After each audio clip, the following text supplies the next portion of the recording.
Hey, welcome back to the Miles and Points Report. We are back again this week, and thanks to everybody for joining last week. We had a record number of people, and today we have actually a friend of ours that we've known for a long time, and that everybody here recognizes, Peter Greenberg. Thanks for joining us today. Happy to do it, Tommy. You've been covering the Boeing bumpy road for the last few months quite extensively, and also asked a lot of critical questions and good questions in this avenue. And this week it kind of all blew up, and it hasn't been. I called for the man who was supposed to clean house. He actually didn't do that job, so I called out for him to go a long time ago. But what's your? I saw your stream yesterday about this. What are your thoughts for our viewers? Well, let's go back and let's talk about this bumpy road. It hasn't been a bumpy road for the last few months. It's been a bumpy road since 2017 as they developed the Boeing 737 MAX. As you remember, of course, we had the two crashes in 2018 and 2019, killing 346 people. There was a criminal trial in which Boeing personnel were defendants. Boeing apparently settled that trial with a $2.5 billion settlement, but it was a conditional settlement. And that conditional settlement was basically predicated on the fact or the hope that Boeing's behavior would not repeat itself. As you know, the Department of Justice has now reopened that probe in the wake of that door panel blowing out on January 5th on the Alaska Airlines plane. So that's the first problem for Boeing. The second problem for Boeing, of course, is going back again to 2018, 2019. And this is a long-term problem, which really should be addressed not to Boeing, but to the FAA. Because it's the relationship of Boeing with the FAA, other manufacturers with the FAA, and other operators with the FAA. And it goes back to the dual mandate that the FAA was given when it was created in 1939. One was what we can all support, which was to enact and enforce safety and regulations. And the second one, which is impossible for them to perform, is to promote the business of aviation. And that dual, unbelievable, conflicted mandate is what got the FAA in trouble, and ultimately what allowed Boeing to get in trouble, because the FAA allowed everything you've seen Boeing do, the FAA allowed to happen. For the FAA right now to say how shocked they are at Boeing's behavior is tantamount to the Claude Rains character in Casablanca.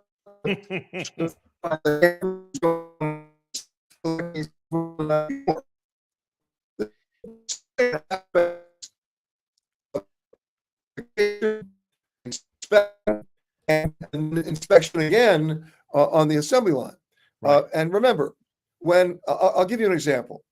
Every airplane manufacturer since day one of aviation, in order to basically figure out if their own planes that they were developing were airworthy, would take a prototype, put it on a test bed, and then take every component part to failure. That's how they were able to write the manuals, either operating or maintenance. They did that for every plane that I can imagine until Boeing came up with the 787, the first plane to be built out of mostly composite materials. And what did Boeing do? They wanted to do a shortcut.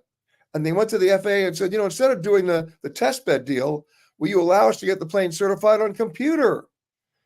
And FAA said yes. Why would they do that? Well, yeah, it was an interesting. I've actually taken a peek at that training schedule from 2018, or from when the MAX came out first. No, I'm not talking about the MAX. I'm not talking about the MAX. I'm talking about the 787. Right. Well, you were out for a little bit. Yeah, for the viewers who don't know, Peter's actually on a river cruise right now, so you were out a little bit. I didn't catch the 787 bit. You were out for. You're clear as crystal now. Okay, we're talking about the 787 and how it was certified, right? Which is ridiculous.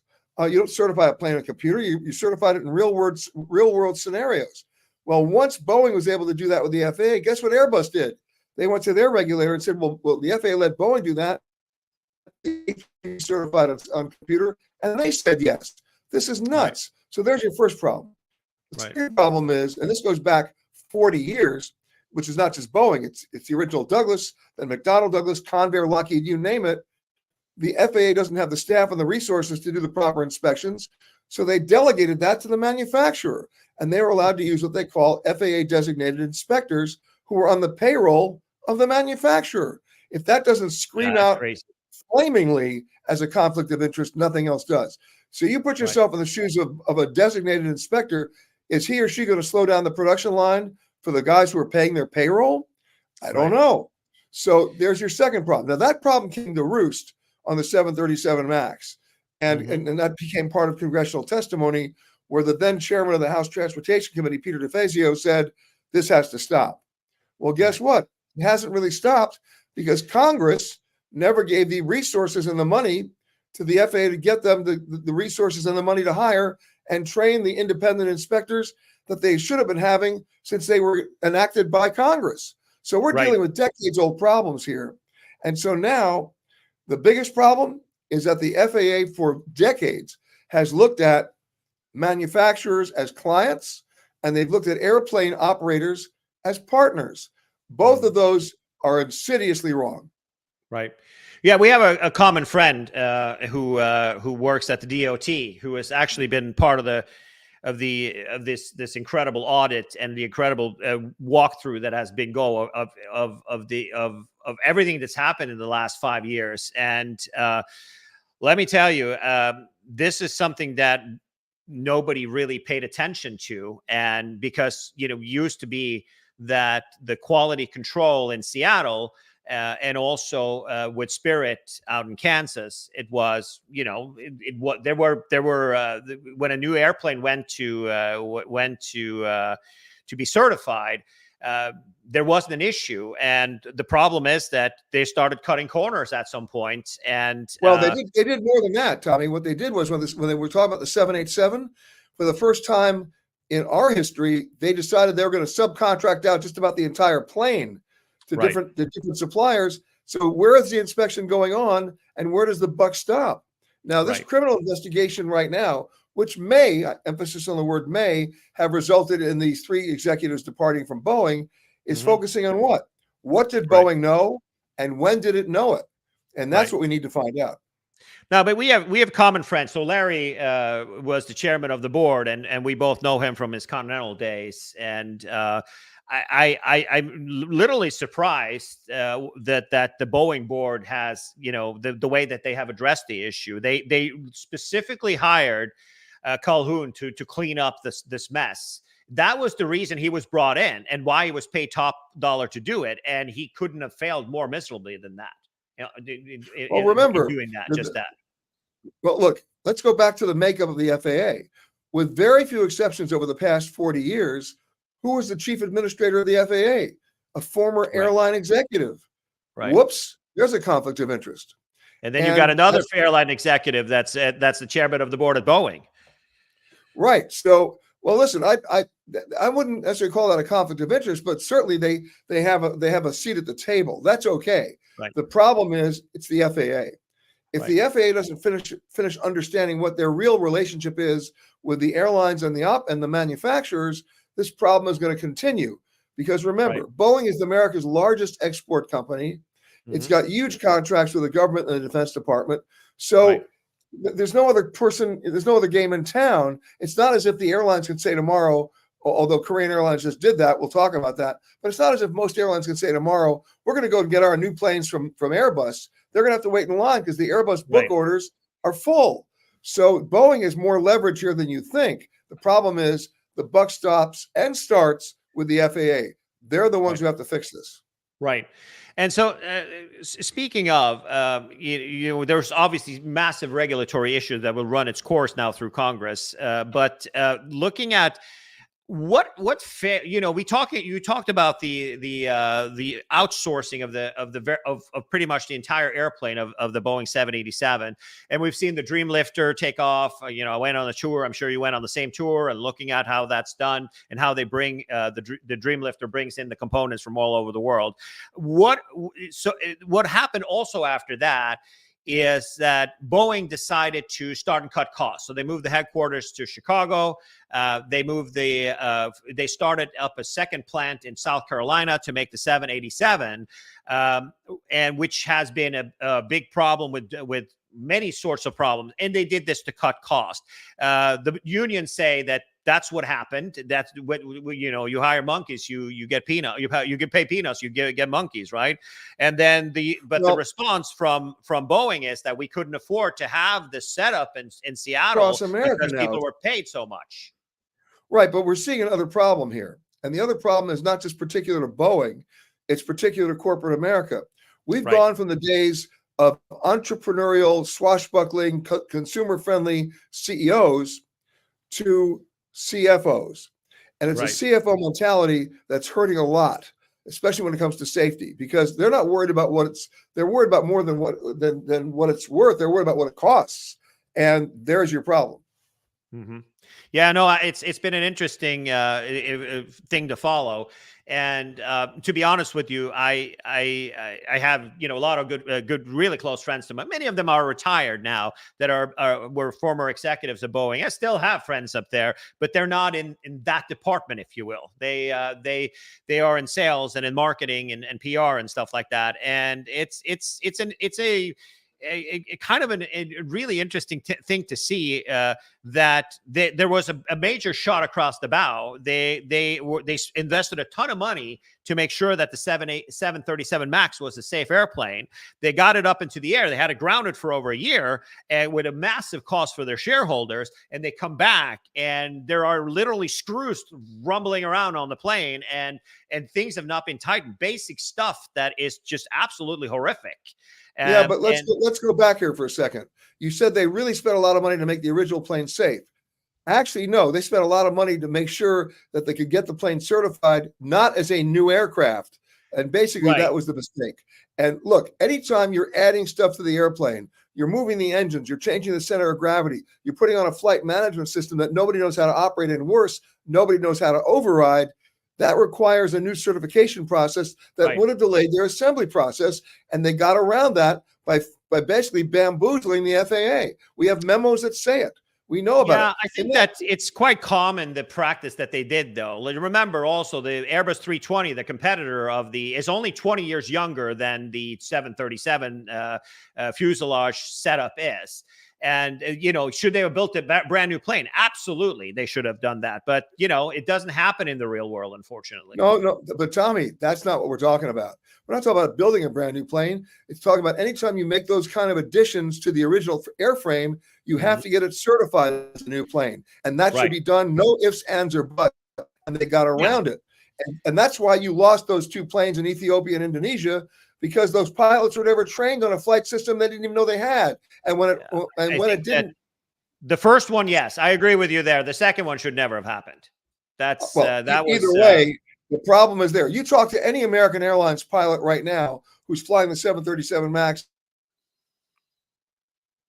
trained on the system. So what they were given like a little iPad tutorial. That ain't going to cut it. You need real world simulator training. So those things aren't even arguable. That didn't happen after the accidents, of course. But the American pilots did not go through that. The Western carriers, they ordered sims. They were not happy with that solution. So, but I see Rudy is in the air.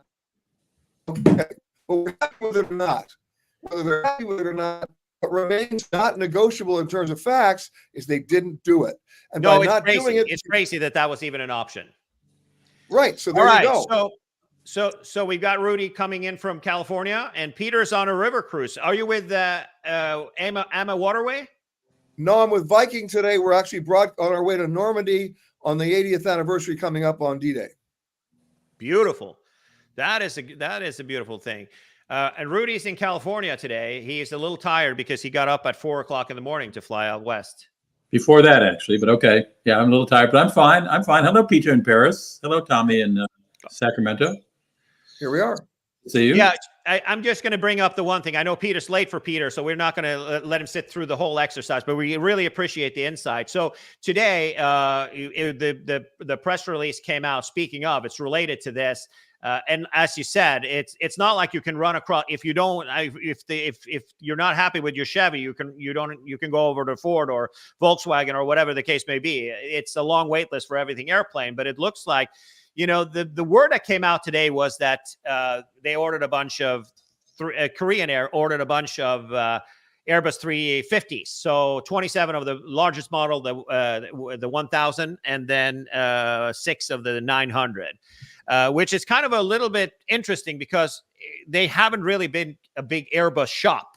It's always been a lot of Boeing planes in there. But the comment at the bottom is that there's also more involved. They are adding another 50 321 Neos, 10 787-9, 20 787-10s, and 30 737 MAX 8 or 738S. Yeah, but keep in mind, there's one thing that wasn't in that release. They ordered no 777, the X model. That's actually the news here, yeah. Because Boeing has been so late in getting it developed, and of course, because of their own actions, getting it certified. So right. There's your answer. But let's be honest. They can order all the planes they want at Korean, but they're not getting them tomorrow. We're talking 4, 5, 6 away, 4, 5, or 6 years from now. So look, there are only 2 players in the game. I mean, the lack of competition is also kind of scary. Right. And that also leads to at least some allegations of price fixing.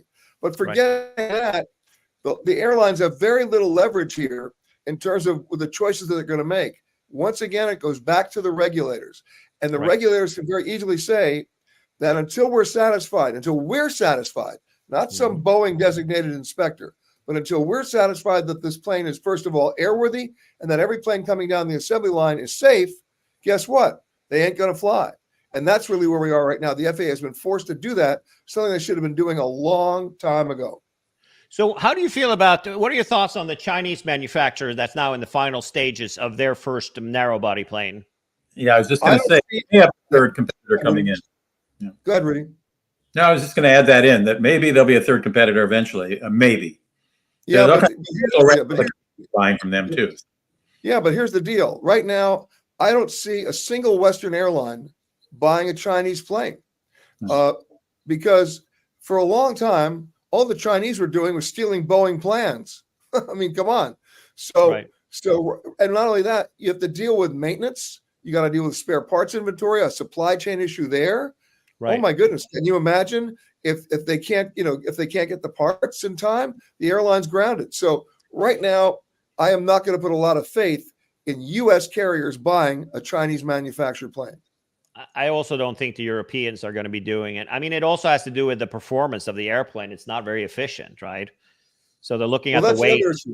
Yeah. So listen, I remember 45 years ago, the Chinese actually stole the plans of the Boeing 707, and they came out with their own version, and it kept on crashing. And the reason why it kept on crashing was they forgot center of gravity. Boo.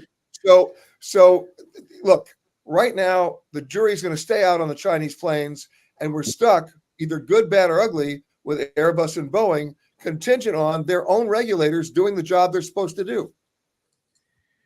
All right. I think that's a really good conclusion for sure. Absolutely. I've got another interesting news to share today. Did you, Peter, do you remember back, or actually, Rudy, you were actually you were living in Washington, D.C. at the time when Reagan Airport was named Ronald Reagan Airport. Yes. So how did that go on through Congress and get approved and things like that? Do you remember? I mean, everybody loved Reagan. It was always known as Washington National Airport, the close-in DC airport, just across the river in Virginia from all the monuments, basically. And then somebody in Congress said, "Let's call it Reagan." And I know what you're about to say. You're about to say some Republicans want Dulles Airport renamed Trump Airport, aren't you? Yes, there was introduced a bill today. And it was actually Gary that found this thing here. There is Congressman Guy Reschenthaler from Pennsylvania, 14. He invites, there's going to be a bill. It's going to be attached to a bill, like it always. The American politics is quite interesting, and they're trying to get Dulles to be named Donald J. Trump International Airport. I know, Peter, and I think that's a great idea, don't we, Peter? Well, here's the deal. Without getting into politics, I'm all in favor of naming the airport after him, as we do with most airports, when they're dead. Right. Yeah, that's not politics at all. So he has to stock ticket DJT, and they're proposing that the airport code is going to be DJT. Oh my goodness. I'd watch that stock a little longer before you want to commit to that as your symbol for the airport, because I don't know how long DJT stock is going to be a darling of the memes, I think it's funny. It's obviously right now, it's not like the GOP House is standing on solid ground to begin with, so it won't pass now. But it looks like, depending on how the election goes, they're going to give it a shot for sure. Yeah. So I thought that was kind of interesting. The other thing that I thought was interesting as of this morning is that Delta Airlines have reprimanded. There was a fella there who was paid $700 a year to be a part of to be a member of the Sky Club, and he was super speed in the lounge, and decided to grab a banana with him on the way out. And guess what? He was stopped at the door and reprimanded, and they took the banana from him because you're not supposed to bring food outside. So, I'm amazed. Quite frankly, based on the way that Delta's oversold their program with American Express, I'm amazed he was able to get inside. Yeah, right. To get bananas. Well, I flew out of Minneapolis-St. Paul Airport very early this morning at 6:20 a.m. and I stole 2 bags of herbal tea. Is that a misdemeanor? I don't know if it's a misdemeanor. I keep looking over my shoulder while I was getting out of the plane at LAX, thinking, "Are they after me? Are they on me?" Yeah. I thought it was funny because there's a huge, massive Reddit. So it says here, the Delta Lounge, the agent was very abrupt with this customer taking his banana, and I wouldn't call it a mass revolt, but there are thousands of posts and hundreds of posts with bananas all over social media today. I even saw it I'm not a Delta senior or like big elite or top tier there, but I am American. I was noticing here today that there was a big post about this thing here, and this is a picture taken in the bathroom of the Sky Club, and it's even made it into the Facebook groups of American Airlines also. So it's Tommy, will you send that to me? I will most definitely. That one should definitely. I'll text the link to with all the photos. And there's also a huge Reddit thread with tons of pictures that have been taken today. And it was like one guy was like, "I'm taking this banana with me," and he yelled it at the front desk there before he walked out. It's quite fascinating. Well, when I landed in LAX, I went into the Delta Lounge because I wanted to grab an apple. And normally they have a basket of apples and bananas out, and there was nothing there. So I just attributed it to LAX doesn't put out bananas and apples. But then after I heard about this from you earlier today, Tommy, I thought, well, maybe they stole all the bananas, so they took the damn thing away, and it'll be a while before we see bananas. You got to stop by and make sure you get a picture of a banana the next time you go into the club. I leave 10 days from San Francisco Airport. See if they got any bananas there. Yes, we have no bananas, right? All right. So the second to last thing I wanted to share today is that Brightline seems to be doing brilliantly in Florida, and you can't buy tickets there. There are if you are buying at high demands period. So it looks to me that the shareholder meeting that was the investors were told yesterday. So this is from earlier in the week, from Monday. No, from a couple of days ago, and the demand for the service on the longer haul routes, it is so it exceeds supply.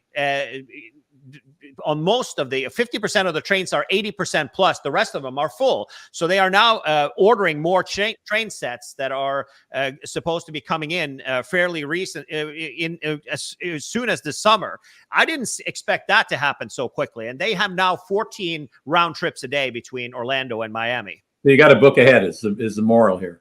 Absolutely. And the nice thing about Brightline is they now go all the way to the Orlando airport, which is nice. Yeah. Exactly. So it means that people who are on the coast, and there was also news today. I didn't prepare in advance, but I also saw that one of the stations before Palm Beach, after West Palm, there's now a new station that's going to be built. So there will also be stopped. The way that what's suffering right now is the local routes on the East Coast that goes between the local traffic, if you will, where they're not selling tickets. Or if they are selling tickets, it's $100 to take a local train because of the demand. They are focusing on getting paid the higher revenue for the longer haul passengers, right? So I would say that's good news, right? I guess yeah. for the but are you saying that on the shorter routes they're charging a ridiculous amount of money because they want to? They are. I have a friend of mine who commented on here just earlier today, and he said, he said that, hey, they need to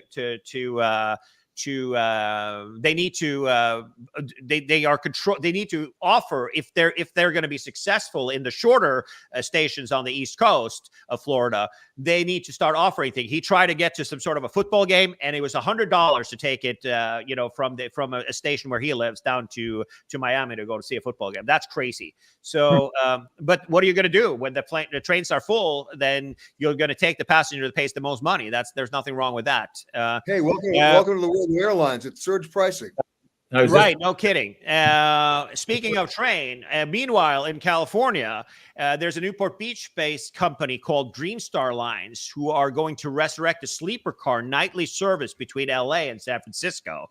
And it's actually going to happen. They're gunning for coming online with this. It'll be a longer journey. So it'll start. Dreamstar is going to use a vintage Pullman train for this, which I thought was kind of interesting. You the other way? Can you come San Francisco to LA, do you think? I'm sure you can also do that. Listen, but it is obviously super expensive. It's $600 each way.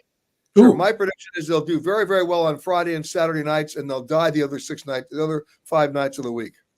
Especially at $1,200 round trip. That's crazy. All right, we got Jamie also adding him to the stage here. I had to have a pinch hitter because I thought, Rudy might end up at the Ivy getting drinking champagne, and Peter Greenberg, it's in the middle of the night, so he might fall asleep. So we have Jamie as the pinch hitter in front of a brick wall. Peter's usually at the Crazy Horse this hour of night. I don't know. The women must be looking out in the audience. He's actually on a river cruise ship. Oh, that's right. He's the river. Okay. Right. The last thing I have, a couple of smaller things. Spirit is, starting to chop away at. They finally have gotten their engine problems taken care of for their Airbuses that they're doing, and they have now announced a ton of new routes that they're going to be opening frequencies in various things. So O'Hare to Portland, Burbank, they're going to do also Portland. So they're literally going to the throat of Alaska. They're doing San Diego to Portland. They are doing Newark to Columbus, which nobody cares about. And then they got Boston to Columbus and Boston to Detroit, Boston to Pittsburgh, and San Diego to Salt Lake, which also is served by Alaska and Delta, and then and also Southwest, of course, and then Fort Lauderdale, Florida to Salt Lake. Well, most of these new routes, if you may notice, are announced for June. And if you look at the way Spirit and also Frontier introduces new routes, you'll quickly determine, based on history, that if they don't get the loads within 2 weeks, they pull out. They're in and they're out. Oh, yeah. They're not. They will tell you they're in there for the long run. I will guarantee you that 65% of these routes will not be around in September. They're just testing the waters because they're looking for markets where they can have some impact where they're not having impact now. So look, I'm all in favor of it. I love it because it basically lowers fares in the market in which they enter. But I wouldn't right now. I'm not betting on them being around in a year. Not Spirit, but I mean those routes. Right. They're currently constructed. They have for where I live in Sacramento, they have introduced they have done that in the past. It's taken a while for them to pull out, but the Vegas one stuck from here to Vegas and also to Denver stuck and has expanded significantly. And they've also we talked about last week. I would love to get your take on that, Peter, on Avelo. And Avelo setting up shop and basing 2 737s in Santa Rosa, California, and Sonoma Airport, the Chuck, the Peanuts Airport, and starting expanding there. You got to give a big cheers to Avelo because they just turned a profit. And I saw that. They're turning a profit. Picking announcing a lot of new routes at the same time.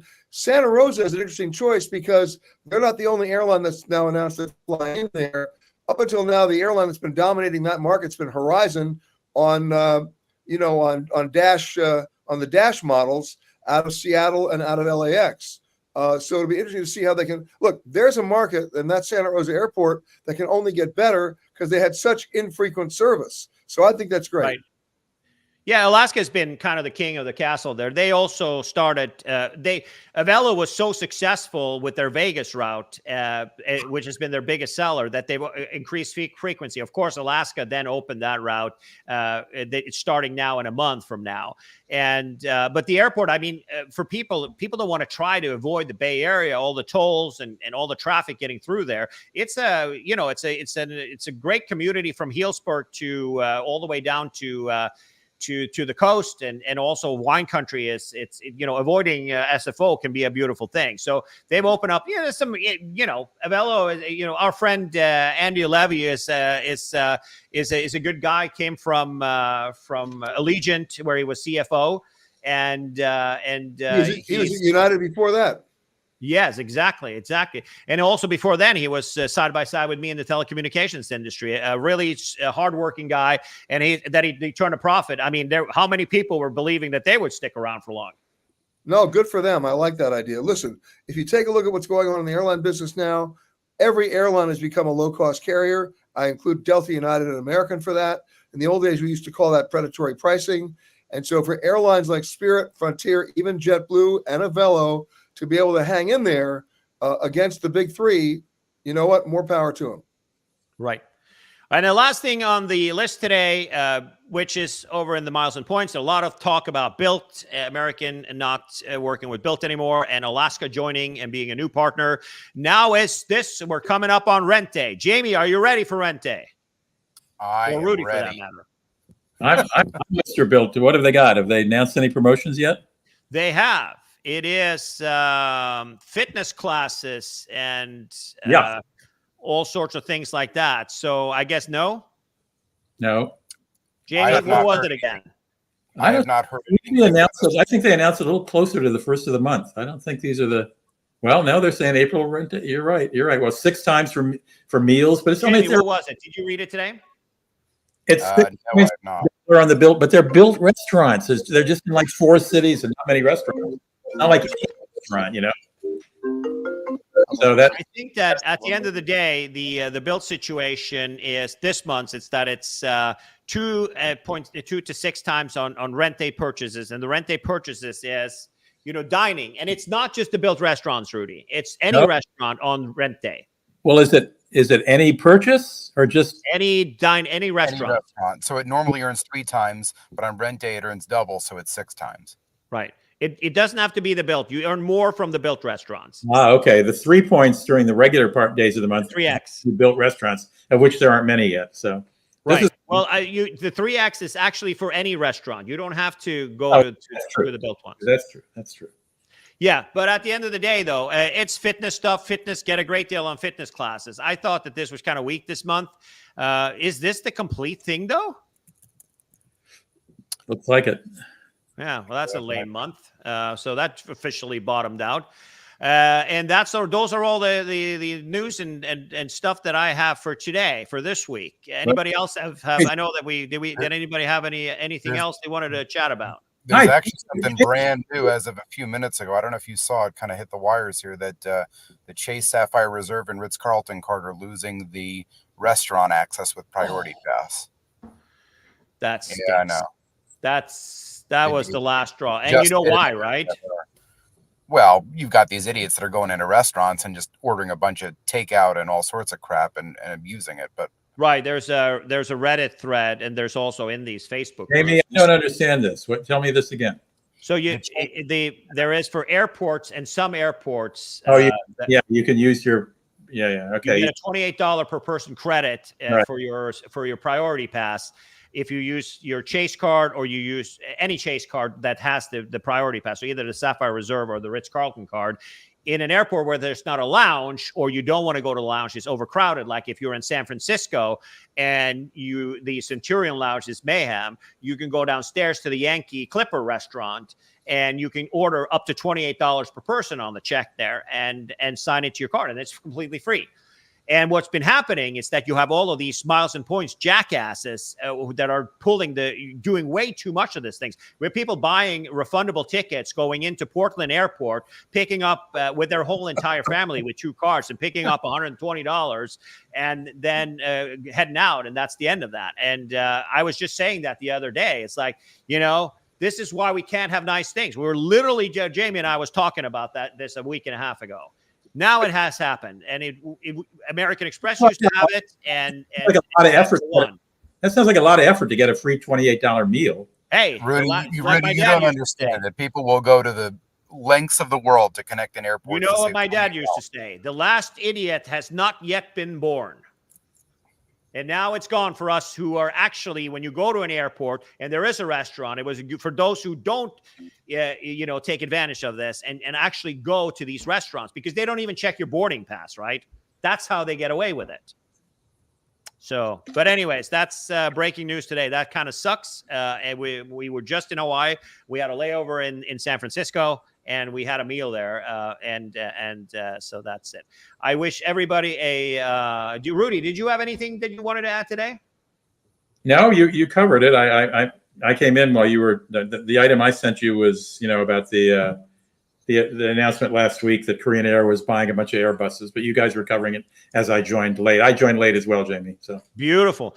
Well, thank you so much, Peter, for taking time in the middle of the night. I enjoy the cruise fest and also the anniversary on the coast when you get to Normandy. It's a humbling experience walking there. And Tommy, please send me that image of the banana in the bathroom. Yes, I'll send you both the Reddit thread and also to the article which has all the photos in it. Copy me on that. Copy me on that too, will you, Tommy? It actually, I texted it to you a while back, Rudy, but I'll send it again. Okay. Thank you. Have a good week. And thanks, everybody, for dialing in today. I appreciate it. And we'll see you guys next week.